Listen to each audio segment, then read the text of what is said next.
இன்னொரு முக்கியமான மேட்டர் இருக்குது. என்னன்னு பார்த்தீங்கன்னா, இந்த பிறை விஷயத்தில் தவறு பண்ணுறவங்க எல்லாருமே பார்த்தீங்கன்னா இந்த நாளுடைய விஷயத்துலையும் தவறு பண்ணுவாங்க.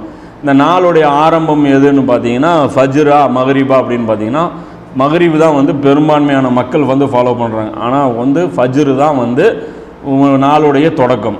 சுபு டு சுபு, சுபுலேருந்து சுபு தான் வந்து இஸ்லாமிய அடிப்படையிலான ஒரு நாளுடைய அந்த தொடக்கம்.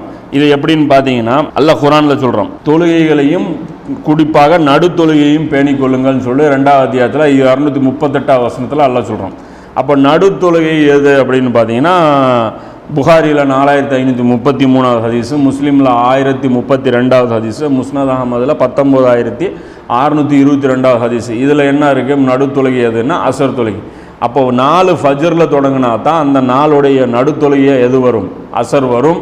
அதிலிருந்து பார்த்தீங்கன்னா இதுலேயும் வந்து சமுதாயம் வந்து தப்பாக, அதாவது இவங்க மகரிபில் பிறையை பார்த்து ஆரம்பிக்கிறாங்கள, அதனால் இவங்க எங்கே பண்ணிட்டாங்கன்னா மகரிபிலேருந்து தான் 4 ஸ்டார்ட் பண்ணி விட்டாங்க. அந்த ஒரு நாள் தான் மகரிபுகளை கொஞ்சம் நேரம் கழிச்சு தெரியுமே தவிர, மற்ற நாள்லாம் பார்த்தீங்கன்னா சுபுவில் தெரியும்.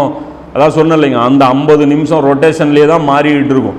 அப்போது அந்த அடிப்படையில் இவங்க ஏற்படுத்தின இந்த தவறு தான் வந்து இந்த பிறை விஷயத்தில் ஏற்படுத்தின தவறு நாள் விஷயத்துலையும் இவங்க கண்டினியூ பண்ணிக்கிட்டாங்கங்கிறது வந்து நமக்கு இதுலேருந்து புரிஞ்சிக்க முடியுது.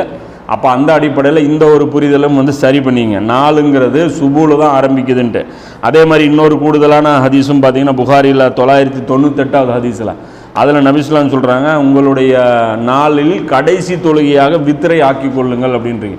அப்போ கடைசி தொழுகை வித்திரு அப்படின்னா, அப்போ வித்திரு நாள் எங்கே முடியுது? அடுத்தது சுபு தான் தொழுக போகிறோம். எங்கே? சுபுவில் அடுத்த நாளில் முடிய போகிறோம். இவங்க கணக்குப்படி என்ன வரணும்? மகரிபில் 4 ஸ்டார்ட் ஆகுதுன்னா மகரிபு ஃபஸ்ட்டு தொழுகைன்னா அசர் தான் கடைசி தொழுகையாக வரும், நடு தொழுகையாக வராது. அதே மாதிரி வித்திரு வந்து அந்த நாளுடைய கடைசி தொழுகையாகவும் வராது. அப்போ இந்த அடிப்படையிலையும் வந்து தவறு இருக்குது. இதையும் வந்து சரியாக வந்து மக்கள் வந்து புரிஞ்சுக்கணும். அதே மாதிரி ஈத்திகாஃபு உட்காடுறாங்க பாருங்கள், அங்கேயும் வந்து இவங்க மிஸ்டேக் பண்ணுறாங்க. ஈத்திகாஃப் உட்காரும் போது நபிசுல்லாஸ்லம் அந்த கடைசி 10 நாட்கள் நபிசுல்லாஸ்லம் டிசைட் பண்ணுறாங்களே, சுபு தொழுதுட்டு நபிசுல்லாஸ்லம் அவர்கள் ஈத்திகாஃப் உட்காருவாங்க. அதே மாதிரி பெருநாள் தொழுகைக்கு முன்னாடி சுபு தொழுகையில் தான் ஈத்திகாஃபிலிருந்து ரிலீஸ் ஆகி வெளியே வருவாங்க. அப்போ நாள் மகரிபிலே முடிஞ்சிருச்சு அப்படின்னா, ரம்ஜானு மகரிபிலே முடியுதுன்னா ஈத்திகாஃப் அதோடு விட்டுட்டு நபிசுல்லாஸ்லம் கடைசி 10 முடிஞ்சிருச்சுன்னா வந்துடணும்ல. மகரிப் பெற தெரிஞ்சதுக்கப்புறம் அது ஷவ்வாலுன்னு ஆயிடுச்சுன்னா நபிசுல்லாஸ்லம் அவர்கள் வெளியே வந்துடணும்ல, வெளியே வரல, சுபு தொழுதுட்டு தான் வெளியே வந்திருக்காங்க. ஸோ அந்த அடிப்படையிலையும் முஸ்லீம்கள் வந்து தவறு இழைக்கிறாங்க. ஈத்திகாஃப் வந்து சுபு தொழுதுட்டு தான் நுழைவாங்க அப்படின்னு புகாரியில் 2033வது ஹதீஸாக இது இருக்குது. அப்போ இதையும் வந்து பார்த்து புரிஞ்சுங்க. இந்த நாளுடைய தொடக்கமும் வந்து நம்ம குளறுபடி பண்ணியிருக்கோம். இந்த ஈத்திகாஃப்லேயும் இது பிரச்சனை இருக்குது. அதிலே பாருங்கள், இந்த கடைசி நாள் பாருங்கள், அந்த வழிபாடை கூட விட்டுருவாங்க. இந்த 29 நாளில் ரம்ஜான் மாதம் முடியுதுன்னா அன்றைக்கி வந்து அந்த லைலத்துல் கதருடைய அந்த வழிபாடெல்லாம் செய்ய மாட்டாங்க. ஏன்னா நாள் முடிஞ்சிருச்சு, ஷவ்வால் தொடங்கிருச்சு அப்படின்னு சொல்லிட்டு அவங்க போயிடுவாங்க. அந்த நாளில் வந்து லைலத்துல் கதர் வந்துச்சுன்னா என்ன ஆயிரும்? இவங்களுக்கு மிஸ் ஆயிரும். ஆல்ரெடியே இவங்க 2 நாள் தள்ளி தான் நாளை ஸ்டார்ட் பண்ணி அப்படி கொண்டு போவாங்க. அந்த அடிப்படையிலே இவங்களுக்கு மிஸ் ஆகும்.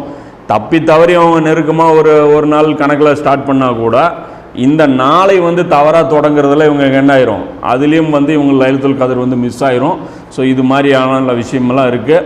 இது மேற்கொண்ட தகவல்களுக்குன்னு பார்த்தீங்கன்னா, நீங்கள் அந்த ஹிஜ்ரி கமிட்டியை சார்ந்த அந்த சகோதரர்களுடைய அந்த தொடர்பை வந்து நீங்கள் கேட்டு அது கிளியர் பண்ணிங்க.